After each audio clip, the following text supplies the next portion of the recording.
আপনারা যেখান থেকে দেশ রূপান্তরের সঙ্গে যুক্ত রয়েছেন সবাইকে স্বাগত। আমরা আপনাদেরকে দেখানোর চেষ্টা করছি বিআরটিসি কেন্দ্রীয় যে বাস টার্মিনালটি রয়েছে, টার্মিনাল থেকে সরাসরি যুক্ত হয়ে ঈদের ছুটির যাত্রা শুরু নগরবাসী শহর ছাড়তে শুরু করেছেন। অর্থাৎ এক কথা বলা যায় যেমনটি বিভিন্ন সামাজিক যোগাযোগ মাধ্যমে উঠে এসেছে যে নারীর টানে ফিরছে নগরবাসী।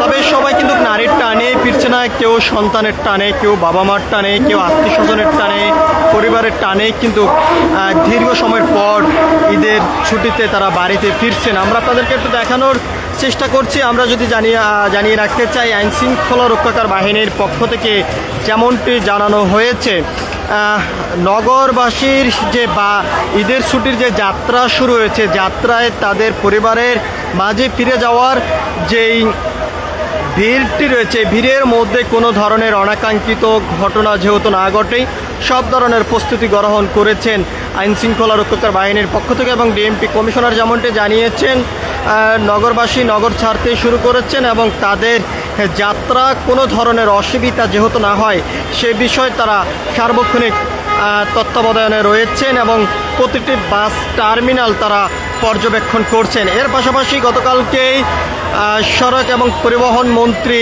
তিনি পরিদর্শন করেছেন মহাখালী বাস টার্মিনাল এবং দক্ষিণ অঞ্চল মানুষের যে চলাচলের একমাত্র যে প্রধান মাধ্যম নৌ যানবাহন, সেই নৌ যানবাহনের যে ঘাট রয়েছে সদরঘাট, সেই সদরঘাটও কালকেই তিনি পরিদর্শন করেছেন, পর্যবেক্ষণ করেছেন।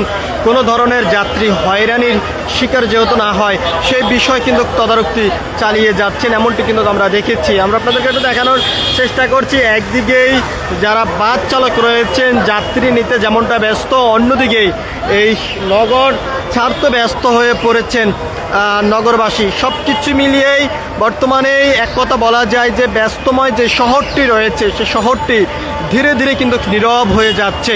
আবার ঈদের পরেই কিন্তু এই ব্যস্ত শহর আগের চেনা জানা রূপ নেবে এমনটি কিন্তু আমরা জানি।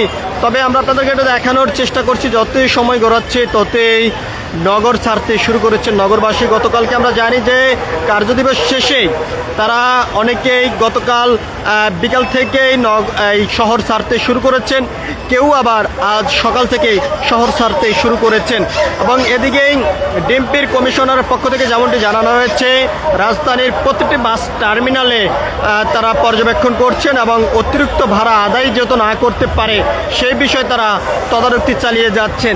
সব কিছু মিলিয়ে যদি এক কথা বলা যায়, আইন শৃঙ্খলা রক্ষাকার বাহিনীর পক্ষ থেকে যে প্রতিশ্রুতি দিয়েছেন যাত্রী হয়রানির শিকার যেহেতু না হয় এবং তাদের যে আইন শৃঙ্খলা রক্ষাকার বাহিনীর যে তত্ত্বাবধান থাকার কথা ছিল সেটি কিন্তু আমরা কোনোভাবেই দেখতে পারছি না। এক কথা বলা যায় যে বাস টার্মিনালে যে সকল দায়িত্বরত কর্মরত যারা রয়েছেন দুই একজনের কিন্তু আমরা দেখা পেয়েছি। এর বাইরে যাই দেখা যাচ্ছে গাড়ির চালক এবং হেল্পার থেকে শুরু করে কন্ট্রাক্টর যারা রয়েছেন তারা। এর বাইরে আমরা দেখেছি যে দালালদেরও অনেকটা দূরত্ব কিন্তু রয়েছে। সব কিছু মিলিয়ে যদি আমরা আপনাদেরকে জানিয়ে রাখতে চাই যে কতটা নিরাপদ বাড়িতে তারা ফিরতে পারছেন এবং কতটা নিরাপদে তারা বাড়িতে ফিরতে পারবেন, নগর ছাড়তে পারবেন, সে বিষয়ে যদি আমরা আপনাদেরকে জানিয়ে রাখতে চাই, আইন শৃঙ্খলা রক্ষাকার বাহিনীর পক্ষ থেকে যে প্রতিশ্রুতি দেওয়া হয়েছে সেই প্রতিশ্রুতি অনুযায়ী কিন্তু কোনো চিত্র আমাদের চোখে পড়েনি। এবং আইন শৃঙ্খলা রক্ষাকার বাহিনীর পক্ষ থেকে যেমনটি জানানো হয়েছে যে প্রতিটি বাস টার্মিনালে তাদের আইন শৃঙ্খলা রক্ষাকার বাহিনীর সদস্যরা তত্ত্বাবধানে থাকবেন এবং কোনো ধরনের যাত্রী হয়রানির শিকার যেহেতু না হয় সেই বিষয়ে তারা নজরদারি রাখবেন এবং অতিরিক্ত ভাড়া আদায় যেহেতু না করতে পারে সেই বিষয়ে কিন্তু তারা নজরদারি রাখবেন। তবে এদিকে আমরা আইন শৃঙ্খলা রক্ষাকার বাহিনীর সদস্যদের তেমন কোনো উপস্থিতি আমরা দেখিনি।